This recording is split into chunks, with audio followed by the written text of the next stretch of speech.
बुद्धाष्टमी व्रत कथा। ब्रह्मा जी ने कहा, जो मनुष्य अष्टमी तिथि को दिन भर व्रत रखकर नक्त व्रत की विधि से एक बार भोजन करता है और इस व्रत क्रम को वर्ष पर्यंत चलाकर व्रत की समाप्ति पर गोदान करता है, उसे इंद्र पद की प्राप्ति होती है। इस व्रत को सद्गति व्रत कहा गया है।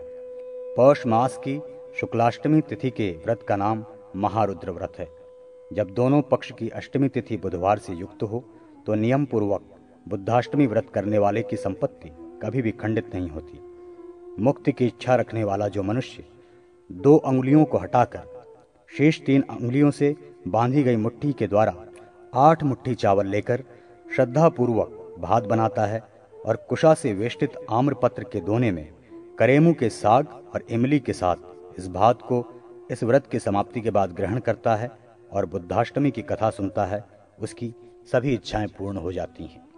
बुद्धाष्टमी को जलाशय में पंचोपचार विधि से बुद्ध देव की पूजा करनी चाहिए। तदनंतर यथाशक्ति दक्षिणा से युक्त ककड़ी और चावल का दान देना चाहिए। इस देव के पूजन का बीज मंत्र ओम बोम बुधाय नमः है। इस देव पूजा के पश्चात कमल गट्टे आदि की आहुति देने के लिए इसी बीज मंत्र के अंत में स्वाहा शब्द का प्रयोग करना चाहिए।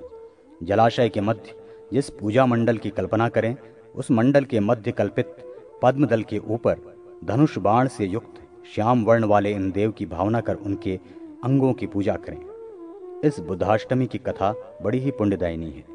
इस व्रत की कथा व्रत करने वाले जनों को अवश्य सुननी चाहिए। वो कथा इस प्रकार है।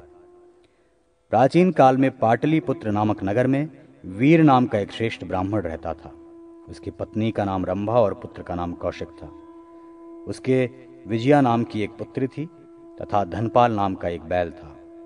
ग्रीष्म ऋतु में एक बार कौशिक उस बैल को लेकर गंगा में स्नान करते समय जल क्रीड़ा करने लगा और उसी समय चोर गोपालकों ने आकर बलात् उस धनपाल नामक बैल का अपहरण कर लिया। कौशिक दुखी होकर वन में भ्रमण करने लगा। उसी समय संयोगवश अपनी माता के साथ गंगा जल लेने के लिए निकले विजया वहीं पर आ गई। कौशिक भूख प्यास से व्याकुल हो कमल नाल को भक्षण करने की इच्छा से एक जलाशय के पास जा पहुंचा, जहां पर दिव्यलोक की कुछ स्त्रियां पूजा कर रही थीं। उन्हें देखकर उसके आश्चर्य का ठिकाना न रहा। अतः विस्मयाभिभूत कौशिक ने उन सब के पास जाकर कुछ अन्न के लिए याचना करते हुए कहा, मैं अपनी छोटी बहन के साथ भूखा हूं, किंतु स्त्रियों ने कि तुमको इस पूजन सामग्री में से व्रत करने के लिए ही कुछ द्रव्य मिल सकता है, तुम यहीं पर व्रत करो। तत्पश्चात कौशिक ने वहीं पर धनपाल बैल की प्राप्ति के लिए और विजया ने पति प्राप्ति के लिए बुद्ध देव की व्रत पूजा की। व्रत पूजन करने के पश्चात स्त्रियों के द्वारा दोने में दिए गए प्रसाद को उन दोनों ने ग्रहण किया। उसके बाद वे स्त्रियां वहां से चली गईं। कुछ समय के बाद चोरों के साथ वहीं पर धनपाल बैल भी दिखाई पड़ गया। चोरों के द्वारा दिए हुए धनपाल बैल को लेकर प्रदोष काल में वे दोनों घर वापस चले आए।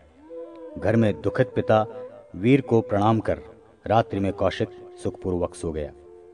इधर युवा हुई विजया को देखकर वीर को ये चिंता हो गई कि मैं इस पुत्री को किसे दूं।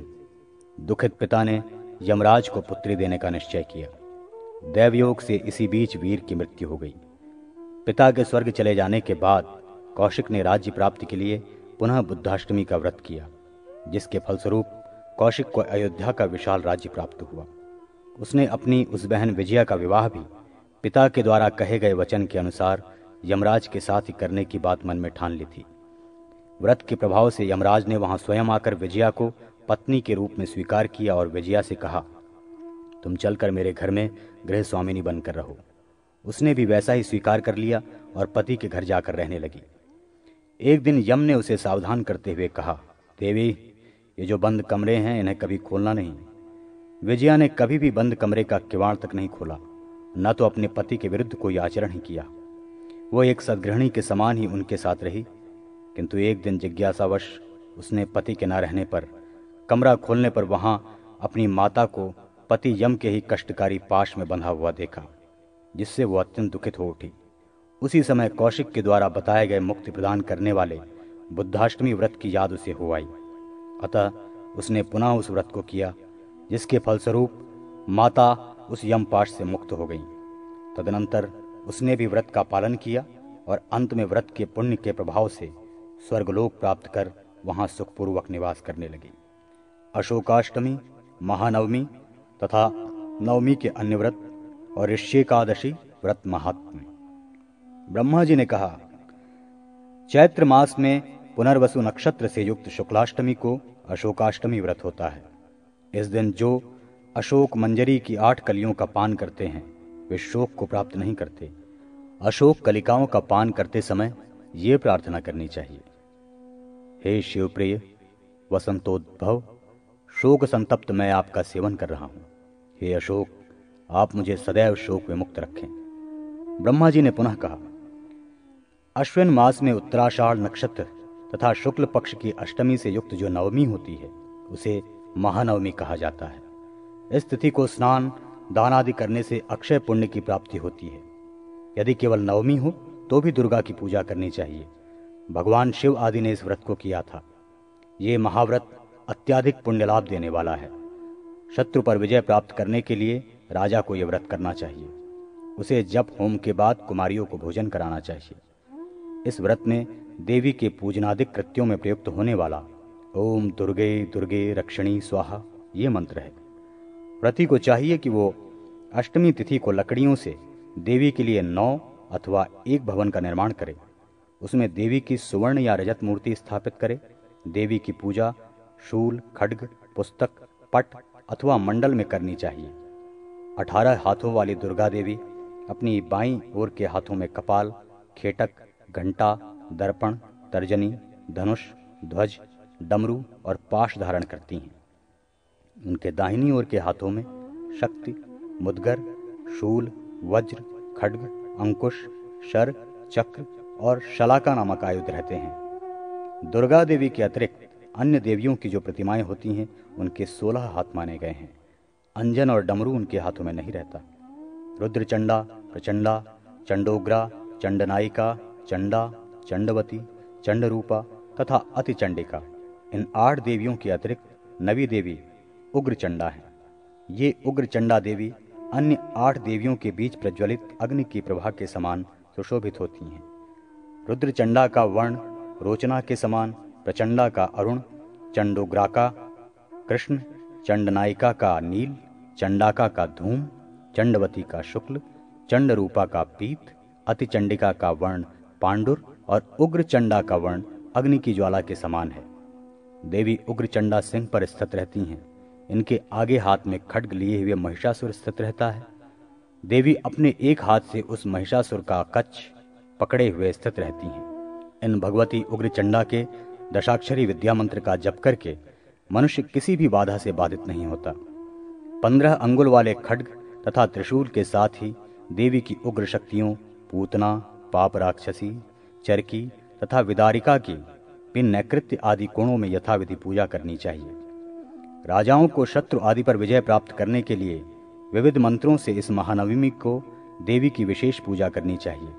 ब्राह्मणी, माहेशी, कौमारी, वैष्णवी, वाराही आदि मातृकाओं को दूध से स्नपन आदि कराकर देवी की रथ यात्रा निकालनी चाहिए। इससे उन्हें विजय तथा राज्य आदि की प्राप्ति होती है।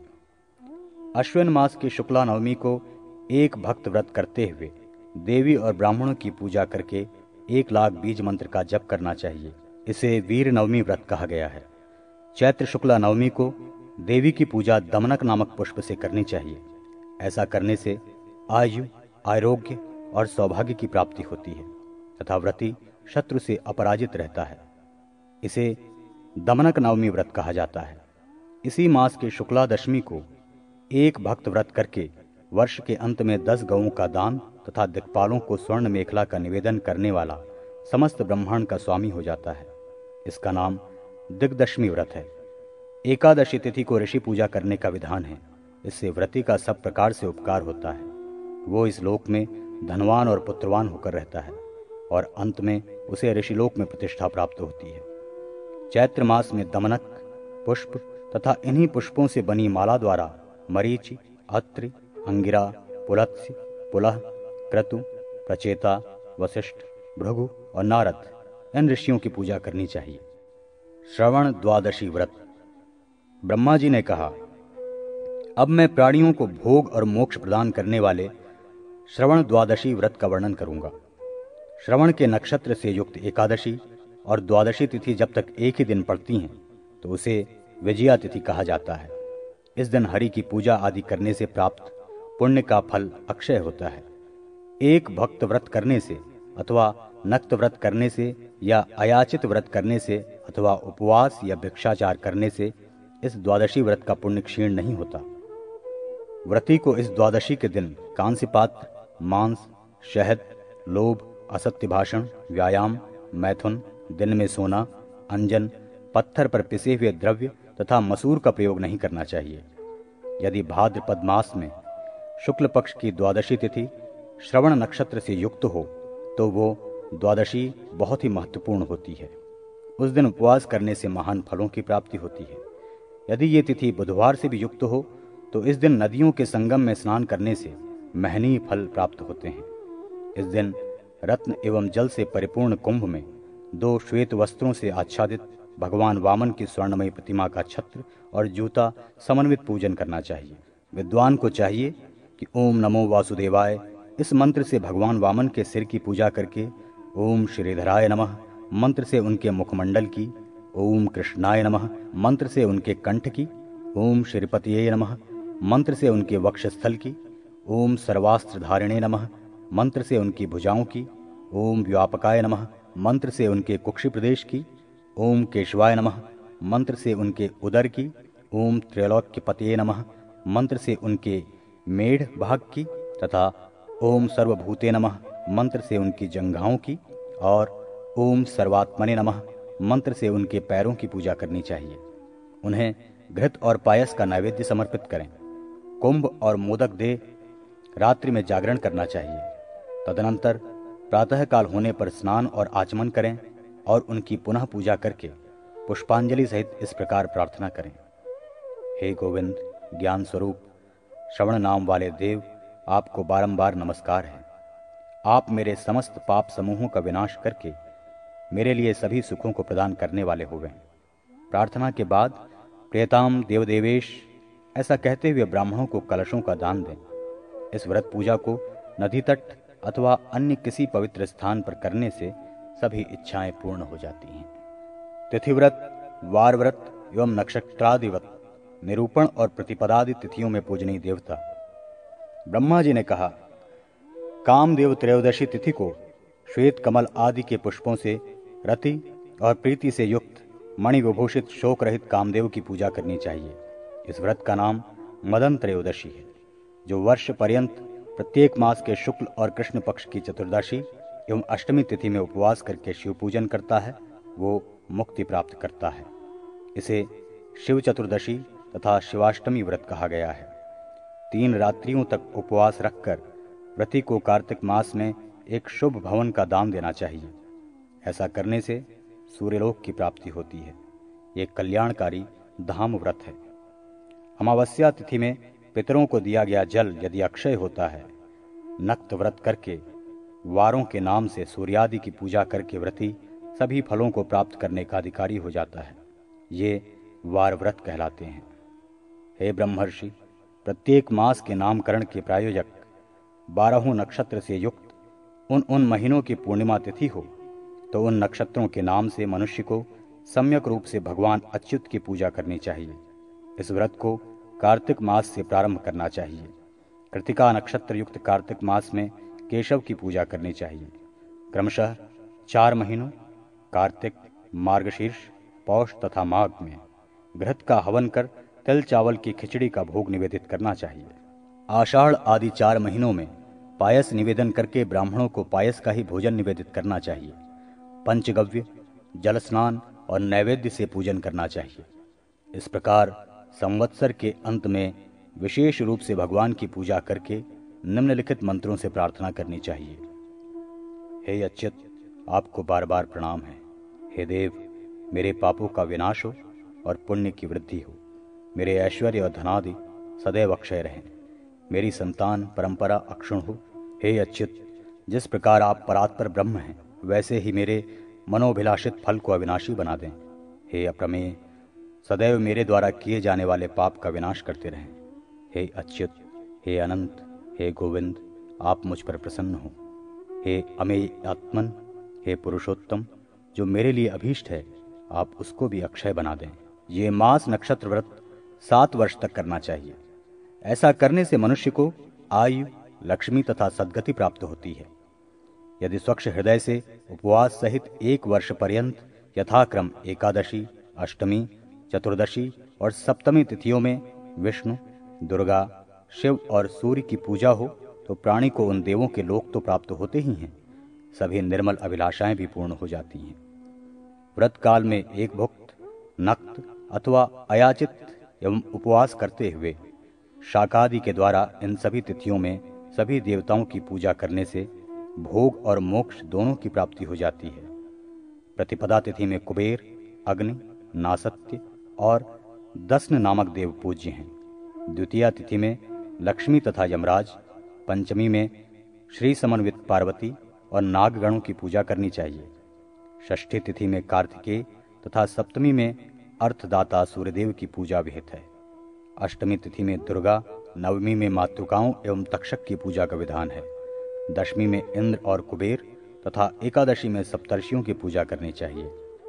द्वादशी तिथि में हरि, त्रयोदशी में कामदेव, चतुर्दशी में महेश्वर शिव, पूर्णिमा में ब्रह्मा तथा अमावस्या में पितरों की पूजा करनी चाहिए। सूर्य वंश वर्णन। श्री हरि ने कहा, हे रुद्र, अब मैं राजाओं के वंश और उनके चरित्र का वर्णन करता हूं। सर्वप्रथम सूर्यवंश का वर्णन सुने। भगवान विष्णु के नाभि कमल से ब्रह्मा उत्पन्न हुए। ब्रह्मा के अंगष्ठ भाग से दक्ष का जन्म हुआ। दक्ष से उनकी पुत्री अदिति का प्रादुर्भाव हुआ, जो देव माता कहलाती है।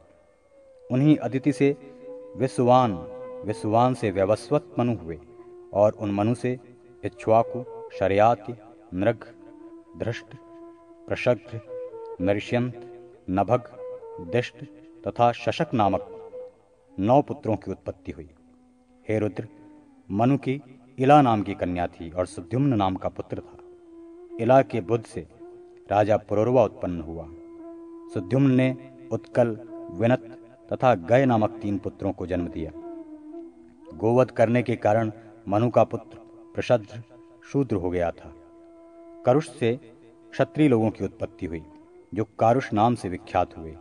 मनु के पुत्र दिष्ट से जो नाभाग नाम का पुत्र हुआ, वो वैश्य हो गया था। उससे भी एक भलंदन नामक पुत्र हुआ। भलंदन से वत्स प्रीति नामक पुत्र की उत्पन्न हुई। वत्स प्रीति से पांशु और खनित्र 2 पुत्रों का जन्म हुआ।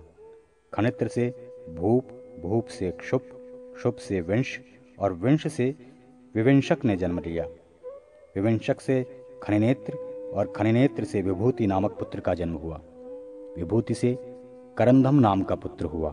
करंधम से अविक्षित, अविक्षित से मरुत और मरुत से नरष्यंत की उत्पत्ति मानी जाती है।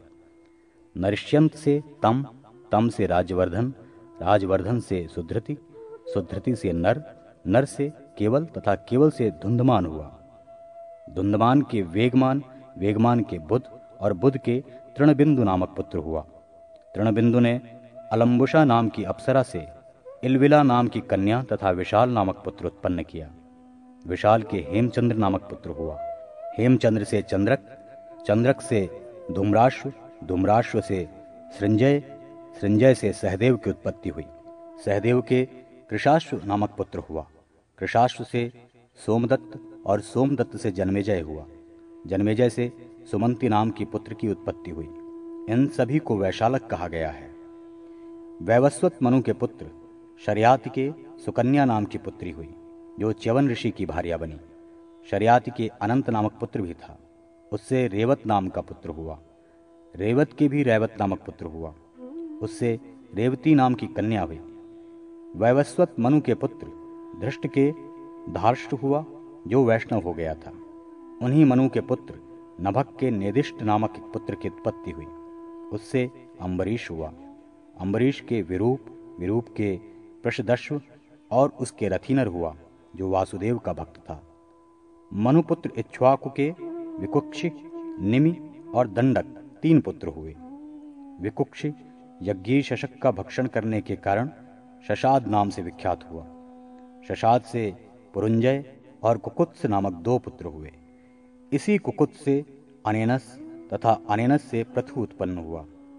पृथु के विश्वरात नामक पुत्र हुआ। विश्वरात से आर्द की उत्पत्ति हुई। आर्द से युवनाश्व, युवनाश्व के श्रीवत्स, श्रीवत्स के बृहदश्व, बृहदश्व के कुवलाश्व और कुवलाश्व के दृढ़ाश्व हुआ, जिसकी प्रसिद्धि धुंधुमार के नाम से हुई थी। दृढ़ाश्व के चंद्राश्व, कपिलाश्व और हर्यश्व नामक 3 पुत्र थे। हर्यश्व के निकुंभ, निकुंभ के हिताश्व, हिताश्व के पूजाश्व और उसके युवनाश्व हुए। युवनाश्व के मानधाता हुए। मानधाता एवं उनकी पत्नी बिंदुमती से मुचुकुंद, अम्बरीश तथा पुरुकुत्स नामक 3 पुत्रों का जन्म हुआ। उनकी 50 कन्याएं भी थीं, जिनका विवाह सौभरी मुनि के साथ हुआ था। अम्बरीश के युवनाश्व तथा युवनाश्व के हरित हुआ। पुरुकुत्स के नर्मदा नामक पत्नी से त्रस्यदस्य नामक पुत्र की उत्पत्ति हुई। उससे अनरण्य, अनरण्य से हर्यश्व, हर्यश्व से वसुमना हुआ। उसी का पुत्र त्रिधनुआ था। उसके त्रयारुण नामक पुत्र हुआ। त्रयारुण के सत्यरथ हुआ, जो त्रिशंकु नाम से प्रसिद्ध है। हरिश्चंद्र इसी से उत्पन्न हुए थे। हरिश्चंद्र के रोहिताश्व और रोहिताश्व के हारित हुआ।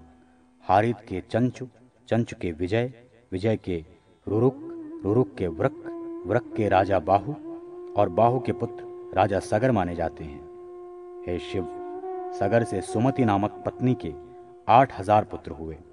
उनकी दूसरी पत्नी केशिनी से असमंजस नामक एक पुत्र हुआ। इस असमंजस से अंशुमान तथा अंशुमान से दिलीप नाम एक विद्वान पुत्र ने जन्म लिया। दिलीप से भागीरथ हुए, जिनके द्वारा पृथ्वी पर गंगा लाई गई है। भागीरथ का पुत्र श्रुत था। श्रुत से नाभाग हुआ। नाभाग से अम्बरीश, अम्बरीश से सिंधुद्वीप, सिंधुद्वीप से अयुतायु हुआ। अयुतायु का पुत्र ऋतुपर्ण था।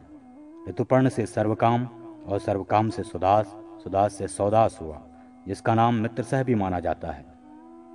कलमाशपाद उसी का पुत्र है, जो दमयंती के गर्भ से उत्पन्न हुआ था। कलमाशपाद के अश्वक, अश्वक के मूलक, मूलक के दशरथ हुए। दशरथ के एलविल, एलविल के विश्वसह, विश्वसह के खटवांग, खटवांग के दीर्घबाहु, दीर्घबाहु के अज तथा अज के दशरथ हुए। उनके महापराक्रमी 4 पुत्र हुए, जो राम, भरत, लक्ष्मण और शत्रुघ्न नाम से प्रसिद्ध हैं। राम से कुश और लव, भरत से तार्श तथा पुष्कर, लक्ष्मण से चित्रांगद एवं चंद्रकेतु और शत्रुघ्न से सुबाहु तथा शूरसेन नामक पुत्र हुए। कुश के अतिथि, अतिथि के निषद नामक पुत्र हुए। निषद के नल तथा नल के नभस नाम का पुत्र माना गया है। नभस के पुंडरीक और पुंडरीक से क्षेमधनवा नामक पुत्र ने जन्म लिया। का पुत्र देवानीक था। उससे अहिनक, अहिनक से रुरु तथा रुरु से परियात्र नाम का पुत्र जन्म हुआ।